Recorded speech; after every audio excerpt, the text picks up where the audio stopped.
चेहऱ्यावरती दिसताना देव माणूस, पण मनात मात्र सैतान. एका बाईचं नशीब जळालं आणि इकडे अजित कुमारचं नशीब उजळलं. हो, बरोबर ऐकताय मंडळी. मी बोलत आहे देव माणूस मधला अध्याय याच्या एपिसोड नंबर 4 बद्दल, जो काल ZTVवरती प्रसारित झाला आहे. इकडे एका बाईचं जळालेलं घर, पण नशीब उजळलं मात्र दुसऱ्याचंच. हो, हा नशीब उजळणारा माणूस दुसरा तिसरा कोणी नसून तो आहे देव माणूस, ज्याला त्याचं नवीन शिकार भेटलं. असा हा देव माणूस म्हणजे डॉक्टर अजित कुमार देव. गोपाळ बनून गोपाळच्या गावामध्ये वावरू लागला आहे आणि तो गोपाळ म्हणूनच तिथल्या लोकांची मदत करू लागला आहे. आता त्याला त्याचे घबाड शोधायचे आहे, म्हणूनच तो रात्रीची वाट पाहतो. रात्र झाली, सगळे झोपले की गोपाळ ठरल्याप्रमाणे तारकाच्या जळलेल्या घराजवळ जातो आणि तिथे त्याने जे सोन्याने पैसे टाकलेले असतात ते सोने आणि पैसे शोधण्यास चालू करतो. खूप वेळ शोधल्यानंतर त्याला ते सोने आणि पैसे सापडतात. असा हा देव माणसाचा मुखवटा घेतलेला माणूस पैसे आणि सोने घेऊन घरी येतो. पण घराजवळ आल्यानंतर त्याला घरासमोरच एवढ्या रात्रीची नवरोजी बसलेली दिसते. नवरोजीला याचा आवाज येताच नवरोजी त्याला खूप साऱ्या शिव्या घालते. तिच्या गावठी भाषेतील शिव्यामध्ये ती त्याला खूप काय बोलते. मला माहिती आहे तूच आहेस, तू चोर आहेस आणि तू आता काहीतरी घेऊन आला आहे, मला वास आला आहे त्याचा, असे म्हणत नवरोजी घरामध्ये जाते आणि घरातील सर्व लोकांना जागी करते आणि म्हणते, उठा, घरामध्ये चोर आला आहे. तेव्हा मात्र सर्व जागे होतात आणि म्हणतात, कुठे चोर, कुठे फायला. तेव्हा नवरोजी म्हणते, अहो, हा चोर म्हणजे दुसरा तिसरा कुणी नसून तुम्ही ज्याला गोपाळ बनून घरात ठेवला आहे तोच आहे, तोच चोर आहे. तो आत्ता बाहेर गेला होता आणि काहीतरी घेऊन परत घरात आला आहे. हे ऐकून मात्र घरातील सर्वच नवरोजीवर चिडतात आणि तिला शांत करतात आणि म्हणतात की तू झोपीचा, कोणी चोर वगैरे नाही आहे. असे म्हणून कोणीही नवरोजीवरती विश्वास ठेवत नाही आणि सगळेजण झोपायला जातात. नवरोजी मात्र तिच्या मतावरती ठाम असते. ती अजून गावठी भाषेत 2-4 शिव्या घालून गोपाळला झोपी जाते. सगळे झोपी गेलेल्याचे पाहून गोपाळ तिथे घरामध्ये प्रवेश करतो.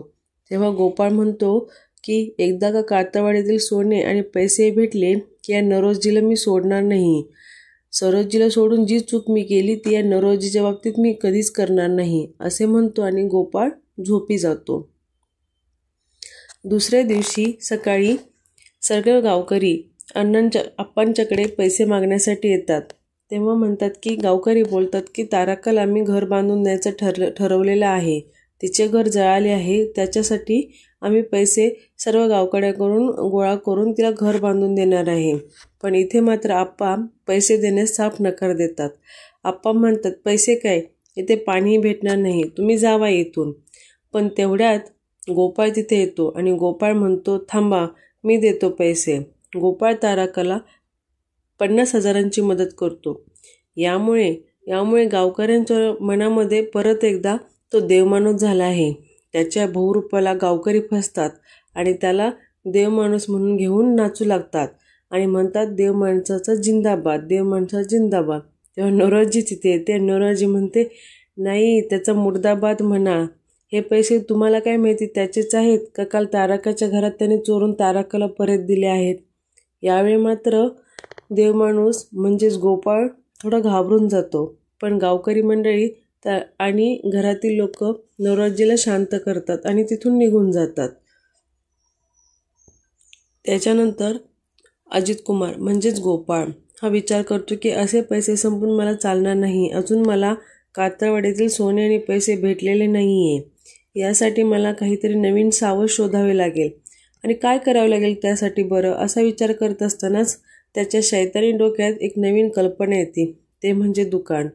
टेलरिंगचे शॉप चालू करण्याचा विचार तो करतो, म्हणजे मला भरपूर असे सावजही भेटतील.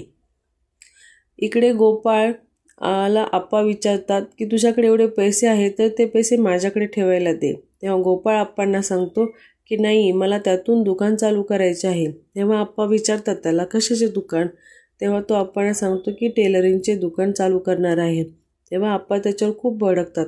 आप्पा म्हणतात, एखाद्या हॉटेलमध्ये जाऊन तू भांडी घासायचं काम कर, पण बायकांचे ब्लाऊज शिवण्याचे काम अजिबात करायचे नाही आहेत. आपल्या खानदानात असं काम कोणी केलेलं नाही, असे बडबडतात आणि आप्पा रागाने तिथून निघून जातात. त्यानंतर गोपाळही तिथून निघून जातो. आता मित्रांनो, पुढच्या एपिसोडमध्ये पाहणं नक्कीच इंटरेस्टिंग राहणार आहे की गोपाळ आपले दुकान कसे चालू करतो, त्याला तर कोण नवीन सावज भेटत आहे का अजून काही त्याच्या जीवनामध्ये ट्विस्ट येत आहे. हे सर्व पाहण्यासाठी तुम्ही माझ्या चॅनलला जोडले जावा. लाईक करा, शेअर करा आणि आजच्या एपिसोडचा रिव्ह्यू कसा वाटला हेही मला कमेंटमध्ये नक्की सांगा. धन्यवाद.